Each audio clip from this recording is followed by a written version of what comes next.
নমস্কার সবাইকে, গল্পাঞ্জলি চ্যানেলে আপনাদের সবাইকে স্বাগত। আমি রুমকি। আমার আজকের নিবেদন শীর্ষেন্দু মুখোপাধ্যায় রচিত ছোট গল্প ভেলা।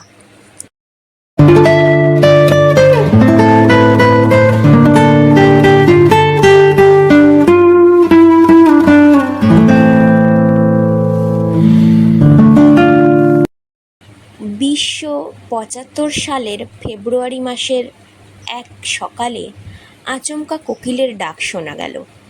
ধরিত্রী তার 200 তলার ফ্ল্যাটের ওপরকার ঘরদোর পরিষ্কার করছিল। তার হাতে একটা টর্চের মতো ছোট যন্ত্র। সুইচ টিপলে যন্ত্র থেকে একটা অত্যন্ত ফিকে বেগুনি প্রায় অদৃশ্য রশ্মি বেরিয়ে আসে। সেই রশ্মি চারিদিকে ঘুরিয়ে ঘুরিয়ে ফেললেই ঘর পরিষ্কার হয়ে যায়, জীবাণু থাকে না। ঘর জীবাণুমুক্ত করার পর দেওয়ালে একটা সুইচ টিপল ধরিত্রী। কোনো শব্দ হলো না, কিন্তু ছাদের গায়ে লাগানো মৌচাকের মতো একটা যন্ত্র জীবন্ত হয়ে উঠল ঠিকই। 200 তলার ওপরে বন্ধ ফ্ল্যাটে কোনো ধুলোবালি নেই, তবু ওই যন্ত্রটা তার প্রবল বায়বীয় প্রশ্বাসে ঘরের যাবতীয় সূক্ষ্ম ধুলো ময়লা টেনে নিতে লাগলো। এইসব ঘরের কাজ শেষ করে ধরিত্রী তাদের খাওয়ার ঘরে এলো।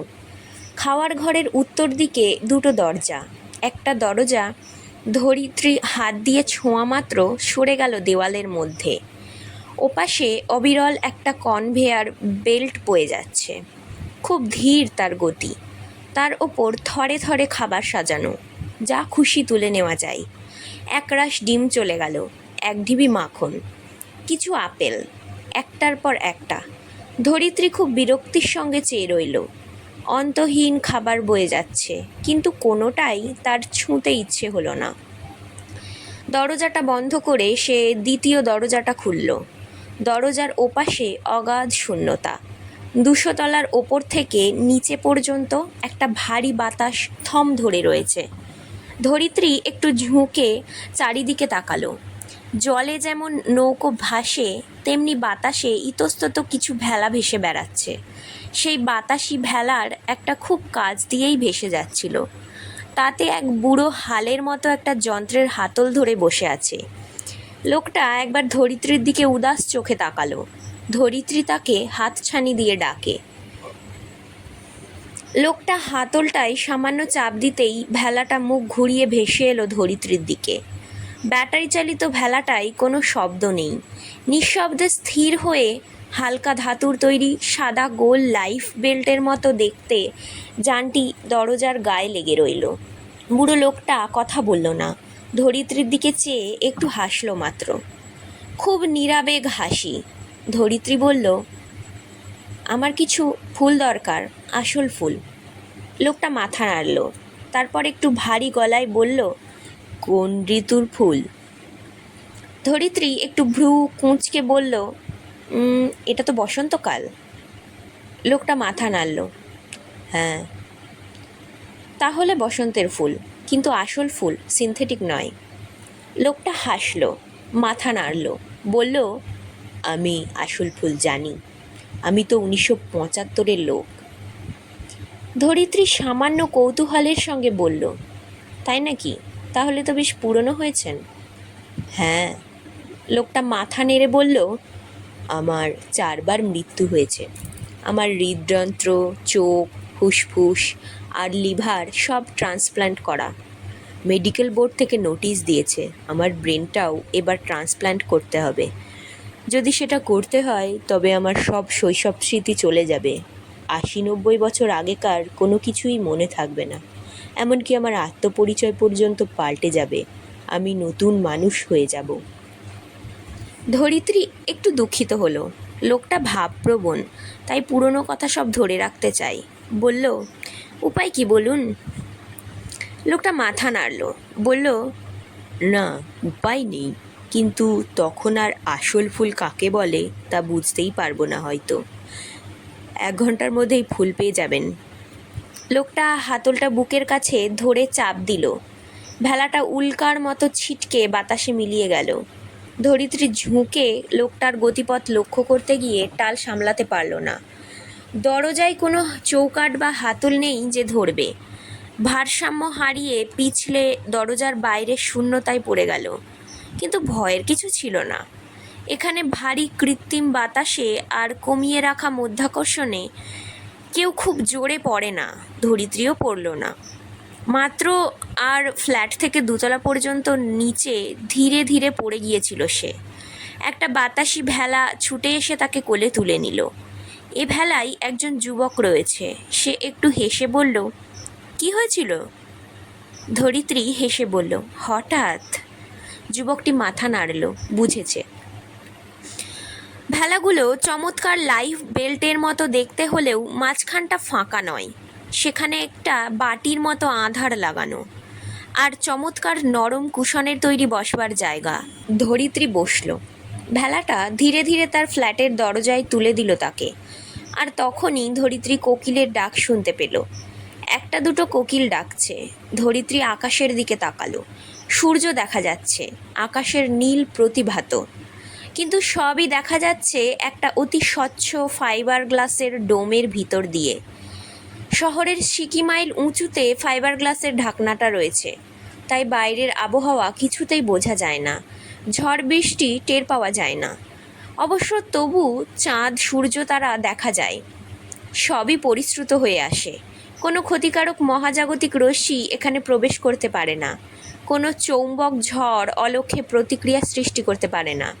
সব বড় শহরই ওই ফাইবার গ্লাসের ঢাকনি দিয়ে ঢাকা। তবু শীত বসন্ত সবই টের পাওয়া যায়। একটা পরোক্ষ আবহ নিয়ন্ত্রক যন্ত্র দিয়ে শহরের আবহাওয়া যথাসাধ্য প্রাকৃতিক রাখা হয়। এমনকি বর্ষায় কখনো কখনো বৃষ্টিপাতও করানো হয়ে থাকে। কোকিলের ডাক শুনে একটু অন্যমনস্ক হয়েছিল ধরিত্রী। ভেলা থেকে নামতে গিয়েও একটু থমকে রইল সে। একটা কোকিল উড়ে এসে ভেলার ওপর বসেছে। ধরিত্রী হাত বাড়ালেই ছুঁতে পারে। কোকিলটা মুখ তুলে তাকে বধির করে দিয়ে ডাকল। ধরিত্রী পাখিটার দিকে চেয়ে থাকে। পলিথিন আর কৃত্রিম পশম দিয়ে তৈরি এইসব পাখির পেটে যন্ত্র, বুকে ব্যাটারি, মুখে খুদে স্পিকার বসানো। রিমোট কন্ট্রোল বা পরোক্ষ নিয়ন্ত্রণ যন্ত্রের সাহায্যে এইসব পাখিকে ওড়ানো হয়, ডাকানো হয়। কারণ অধিকাংশ পাখির প্রজাতিই ধ্বংসপ্রাপ্ত হয়েছে।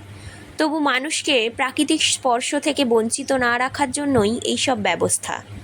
নিচের দিকে তাকালে দেখা যায় চমৎকার রাস্তাঘাটের পাশে গাছের সারি, পার্কে সবুজ ঘাস। ওখানে যে কিছু আসল গাছ নেই তা নয়, কিন্তু মাধ্যাকর্ষণ শক্তির নিয়ন্ত্রণ করার জন্য শহরের যে ভিত তৈরি করতে হয়েছে তাতে গাছ জন্মানো দুষ্কর। তাই 90% গাছই কৃত্রিম। রবার, পলিথিন বা ফাইবার গ্লাসের তৈরি, ঘাসও কৃত্রিম। তবু এক যান্ত্রিক কৌশলে ওই সব কৃত্রিম গাছে চমৎকার সব কৃত্রিম মৌসুমি ফুল ফোটে, ফল ফলে হুবহু আসলের মতো। সেসব ফুল গন্ধময়, ফল সুস্বাদু। শহরে বসন্তকাল এলো। ভেলা ছেড়ে ধরিত্রী উঠে এলো ঘরে। দরজা বন্ধ করে চলে এলো শোয়ার ঘর পার হয়ে তাদের বসবার ঘরে। সেখানে 40 বছর বয়স্ক বিপুল নামে ব্যক্তিটি বসে আছে। তার মাথায় একটা হেডফোনের মতো যন্ত্র লাগানো। সেটা ডান কানের ওপরে মাথায় আলতোভাবে স্পর্শ করে থাকে। যন্ত্রটার আসল নাম ইনফরমেশন পিন, সংক্ষেপে ইনপিন। খবরের কাগজ পড়ে বা রেডিও শুনে সময় নষ্ট করার দরকার নেই। চোখ এবং কানকে অন্য কাজে রেখেও নিঃশব্দে এবং বিনা আয়াসে, প্রায় অজান্তে মস্তিষ্কের কোষে সব খবর জমা হয়ে যায়। ইনপিন হচ্ছে ইন্দ্রিয় মুক্তির যন্ত্র। চোখ কানকে মুক্ত রেখেই সব জানা যায়। ধরিত্রীকে দেখে বিপুল যন্ত্রটা খুলে রাখল। ধরিত্রী মৃদু গলায় বলল, আমি কিছু আসল ফুল আনতে ভেলা পাঠিয়েছি। বিপুল কিছু অন্যমনস্ক ছিল, বলল, আসল ফুল? কেন? বাহ, আজ যে 15ই ফেব্রুয়ারি, আজ যে আমাদের। এইটুকুই বলল ধরিত্রী, আর বলল না। বিপুল বুঝল। ভ্রু কুঁচকে একটু চেয়ে রইল ধরিত্রীর দিকে। তার চোখে মুখে সবসময় একটা নিস্তব্ধ উত্তেজিত ভাব। বিপুল ক্ষণকাল চুপ করে থেকে বলে, ধরিত্রী, ভেলাওয়ালাকে বলনি তো যে আজ আমাদের বিবাহবার্ষিকী? ভয়ার্ত ধরিত্রী বলল, না না, তাই কি বলতে পারি? তারপর ধরিত্রী একটু চুপ করে থেকে বলে, অবশ্য লোকটা আসল ফুল চাই শুনে একটু অবাক হয়েছিল, কিন্তু ভয় নেই, এ লোকটার 1975 সালে জন্ম, শরীরে অনেকগুলি ট্রান্সপ্ল্যান্টেশন। এ লোকটা সন্দেহ করলেও ক্ষতিকর কিছু বলে বেড়াবে না। ও তো মানুষের বিয়ে দেখেছে এককালে, ওর মা বাবারও বিয়ে হয়েছিল, হয়তো ওর নিজেরও। বিপুল উত্তর দিল না, উঠে জানলার কাছে এলো। জানলা প্রায় সবসময়েই খোলা থাকে। একটা দূরবীন তুলে বিপুল নিচেটা দেখতে লাগলো। পার্কে কিছু নগ্ন নারী পুরুষ এখানে সেখানে বসে আছে, কাছেই বাচ্চারা খেলছে। একটি রমণী কেবলমাত্র একজোড়া স্কেটিং জুতোর মতো জুতো পায়ে চলে যাচ্ছে। ফুটপাত চলন্ত। রমণীটি তবুও সেই চলন্ত ফুটপাতের ওপর দিয়ে আরও জোরে যাচ্ছে। জুতো জোড়া ইলেকট্রনিক শক্তিতে চলে। রমণীটি হাসছে, চিৎকার করে পথচারীদের কি যেন বলছে। কি বলছে তা অবশ্য বিপুল জানে। ও বলছে, শরীর নেবে, শরীর। পার্কের কাছে এক প্রৌঢ় সেই রমণীটিকে ধরে পার্কের মধ্যে নিয়ে গেল। বিপুল দূরবীন রেখে ঘরের মধ্যে সরে এলো। 1999 সালে এই যৌন বিপ্লবের শুরু। প্রাচীনপন্থীরা এই মুক্ত মিলনে বাধা দিতে চেয়েছিল। প্রায় 50 বছর ধরে চলেছিল লড়াই, বিবাহের সঙ্গে বিবাহহীনতার। তারপর একখানা রাষ্ট্রযন্ত্র 1949 সালে বিবাহ নিষিদ্ধ করলেন। পবিত্র যৌন বিপ্লব স্বীকৃতি পেল ইতিহাসে। শুধু তাই নয়, নরনারীর দীর্ঘকালীন একসঙ্গে বসবাসও কার্যত নিষিদ্ধ। কোনোখানে নর বা নারীর মধ্যে দখলদারি প্রবৃত্তি দেখলে তাকে শাস্তিদানের আওতায় আনানোরও চেষ্টা চলছে। বিপুল বলল, আমরা 10 বছর একসঙ্গে আছি না ধরিত্রী? হ্যাঁ। বিপুল একটা ছোট্ট বোতাম টিপল। বসবার ঘরে আর শোয়ার ঘরের মাঝখানের অস্বচ্ছ কাঁচের পাতলা দেওয়ালটা নিঃশব্দে মিলিয়ে গেল মেঝের মধ্যে। ফলে দুই ঘর মিলে একটা বিশাল হলঘরের সৃষ্টি করে। বিপুল পায়চারি করতে লাগলো। একবার থেমে বসবার ঘরের দেওয়ালে একটা চৌখুপির মধ্যে বসানো ট্যাপ থেকে এক পাত্র গরম সবুজ চা ভরে নিল পেয়ালায়। খানিকটা খেলো, বাকিটা মেঝেই ফেলে দিল। ধরিত্রী প্রশ্বাস যন্ত্রটা চালু করে দিতেই মেঝের তরলটুকু মিলিয়ে গেল। পায়চারি করতে করতে বিপুল বলে, তুমি যখন খাওয়ার ঘরে গিয়েছিলে তখন এনকোয়ারি কমিশন থেকে একটা ফোন এসেছিল। ওরা জানতে চাইছে আমার এই ফ্ল্যাটে একজন মহিলা 10 বছর যাবৎ বাস করছে কেন। এটা প্রচণ্ড বেআইনি। উপরন্তু ওরা যে পবিত্র যৌন বিপ্লবের মাধ্যমে যৌন মুক্তি এনেছে, সে আদর্শ এর ফলে ব্যাহত হচ্ছে। ওদের নির্দেশ আমরা যেন অবিলম্বে ভিন্ন হয়ে যায়। ধরিত্রীর মুখ বিষণ্ণ হয়ে গেল। সে বলল, তুমি ওদের বলনি তো যে তুমি যৌন বিপ্লবকে যৌন দাঙ্গা বলে আড়ালে বলে বেড়াও? বিপুল ভ্রু কুঁচকে বলল, না, তবে ওরা হয়তো কিছু গন্ধ পেয়েছে। ওরা আরও লক্ষ্য করেছে যে তুমি আর আমি সব সময় জামা কাপড় পরে বেরোই। ওরা এটাকেও ভালো চোখে দেখছে না। সম্ভবত ওরা শিগগিরই আসবে আমাদের প্রকৃত সম্পর্ক জানতে। ধরিত্রী চুপ করে রইল। জানলায় টোকা পড়তেই দুজনে ভয়ঙ্কর চমকে ওঠে। তাকায়। খোলা জানলার বাইরে সাদা গোল ভেলাটা ভাসছে। এক বোঝা রজনীগন্ধা বুকে করে সেই বুড়ো লোকটা দাঁড়িয়ে হাসছে। ওরা তাকাতেই লোকটা ভেলা থেকে জানালায় পা রেখে ঘরের মধ্যে নেমে এলো। ধরিত্রীর হাতে ফুলের গোছা দিয়ে বলল, আসল ফুল। ধরিত্রী ফুলগুলো বুকে চেপে রইল। তারপর উন্মুখ হয়ে তাকিয়ে থাকলো বিপুলের দিকে। বিপুল চিন্তিতভাবে ফুলগুলো দেখছিল। বুড়ো দুজনের দিকে পর্যায়ক্রমে তাকিয়ে দেখছিল। হঠাৎ একটু হেসে বলল, কোনো বিপদ? বিপুল মাথা নেড়ে বলল, আমরা 10 বছর একসঙ্গে আছি, তাই ইনকোয়ারি কমিশন আসবে। খুব খারাপ বলে বুড়ো চিন্তিতভাবে মাথা চুলকোলো। তারপর বিপুল আর ধরিত্রীর ঘরদোর ঘুরে ফিরে দেখলো একটু। কোনো খাট পালঙ্ক নেই, চেয়ার টেবিল বা আসবাবও নেই বললেই হয়। দেওয়ালের গায়ে গায়ে কিছু বোতাম ছাড়া কোনো যন্ত্রপাতি দেখা যায় না। অবশ্য বোতাম টিপলেই প্যানেলের ভিতর থেকে সব রকম যন্ত্রপাতি বেরিয়ে আসে, আসবাবপত্রও। বসবার ঘরের এক কোণে কিছু কৃত্রিম ফুল সাজিয়ে রাখা। সে ফুল বাসি হয় না, তা চিরস্থায়ী গন্ধ। এমনকি সেই ফুলের আশেপাশে ক্ষুদে ব্যাটারি চালিত গোটা কয়েক মৌমাছি আর একটা ফরমায়েশি সাদা প্রজাপতি অনবরত ঘুরে বেড়াচ্ছে। এগুলো ফুলের সঙ্গেই পাওয়া যায়। এইসব কলের কীটপতঙ্গর আয়ু দীর্ঘ। ব্যাটারি ফুরোলে আবার চার্জ করে নেওয়া যায়। বুড়ো এসব দেখছিল। হঠাৎ বলল, আমি জানি আপনারা স্বামী স্ত্রী। বিপুল বলল, চুপ, বলো না। ধরিত্রী খুব জোরে মাথা ঝাঁকিয়ে বলল, বলবেই তো, আমি তোমার স্ত্রী, তুমি আমার স্বামী। 10 বছর আগে আমাদের বিয়ে হয়েছিল, আজ আমাদের বিবাহ বার্ষিকী। বাইরে একটা কোকিল ডাকলো, যন্ত্রের কোকিল। বুড়ো দুজনের দিকে তাকালো, তারপর দুজনের মাঝখানের শূন্যতার দিকে চেয়ে বলল, আমার মাথাটা 100 বছরের পুরনো, খুব ধোঁয়াটে। তবু বলি, 10 বছর আগে বিয়ে বেআইনি ছিল। মন্ত্র নেই, পুরুত নেই, রেজিস্টার নেই। তবে আপনাদের বিয়ে হয়েছিল কিভাবে? হয়নি, বিপুল বলে। হয়েছিল, ধরিত্রী চেঁচিয়ে বলল। আমরা ফুলের মালা বদল করেছিলাম, আমি আর তুমি কয়েকটা সংস্কৃত মন্ত্র বলেছিলাম, যেগুলোর অর্থ আমি বুঝিনি, কিন্তু তবু সেটা বিয়েই। ধরিত্রী! বিতর্ক শুনে বুড়ো মাথা চুলকোই, বিড়বিড় করে বলে, আমার হৃদযন্ত্র নতুন, ফুসফুস নতুন, কিন্তু মাথাটা পুরনো, বড্ড ধোঁয়াটে, কিছু বুঝতে পারছি না। তবে এভাবেও বিয়ে হতে পারে, আগে হতো। এখন হয় না, বিপুল বলল। ধরিত্রী কথা বলতে পারল না, কিন্তু ফুলগুলি বুকে চেপে রইল।